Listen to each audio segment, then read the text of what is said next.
The Statistician General of South Africa, Dr. Palele Hohla, is releasing the gross domestic product (GDP) estimates for the fourth quarter of 2016. The event is taking place in Pretoria.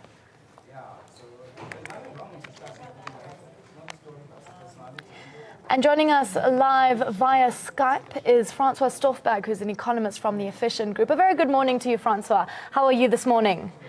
I'm fine, thank you for having me. Good, thanks. Now, what are your expectations for the release of the GDP estimates for the fourth quarter of 2016?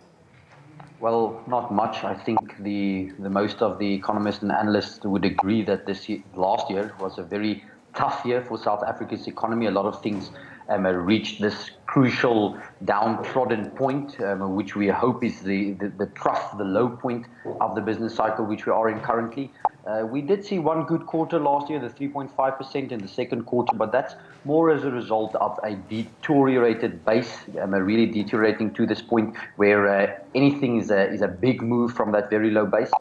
We might see something 1%, 1.5% even, but then for the year, GDP growth are not expected to be higher than 0.4%. Now, many expect that the economy contracted in the fourth quarter of 2016 due to the underperformance in some sectors. Could you name me sectors that underperformed and why? Well, the big one is, of course, not the large sector, but the big decrease was, of course, from the agricultural sector, which we know went through that two-season drought, which was substantial, a consecutive quarter contraction of 57%, which is substantial, and that really detracted a lot from South Africa's growth performance, even though the sector is only 2.2% of the economy. In other sectors, it was, I think what we started seeing last year was that the contraction was not focused on one sector, but it was broad. It was a broad contraction in our economy's performance, and that is very, very concerning. I think the only sectors that did not shy away and did not contract was the finance sector, and even the government sector contracted for one or two quarters over the last 2 years. So it was a broad-based contraction in our economy, and that is the real problem that we are currently facing, the structurally low growth that we see.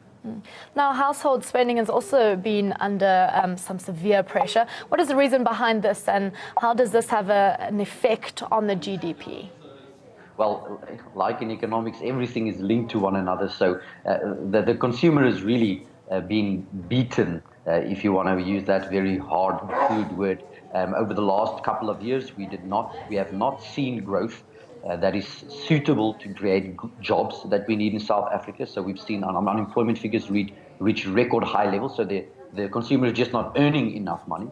Then he has very high inflation, breaching the upper barrier of 6%, meaning he's losing buying power. He can buy less goods with the same 100 Rand or the same 10 Rand that he could do a couple of years ago. And we're not seeing that wage increase actually making up for the shortage that the consumer is facing. So that's the one thing that we just don't have the jobs to create to increase income. Inflation is eroding the buying power that we do have. And then finally, we also went through a rate hiking cycle, which increased interest rates and all the debt that we do have by 2%, the cost on that by 2%. So the consumer is really in a tough position. And through all that, he's been faced with with decreasing his over-debted burden that was also due to the recession that we went through in 2008 to 2009.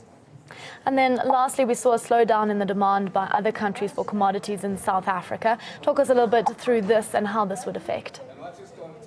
Well, the commodity cycle that South Africa is very much a part of still really does drive our commodity sectors, specifically the primary sector, all our mining, agricultural sectors, everything that's taken out from the ground. So seeing as well, over the last year, we actually did see a hike in some of the commodity prices, which was good for South Africa, South African mines specifically. But these sectors have now fallen also into some tough times, specifically looking to their long-term trajectories. Their percentage or share of GDP has also contracted over the last couple of years. So they have not been able to contribute to South Africa's growth.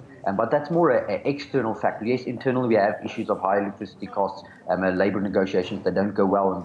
And this year we have that on the table again. So structurally, the commodity sectors are struggling, but they have been helped out over the last year by higher prices, which is good news. Francois, thank you so much for your time. That is Francois Staffberg, who's an economist from Efficient Group, joining us on Skype as the Statistician General is to release the gross domestic product for the fourth quarter of 2016 today.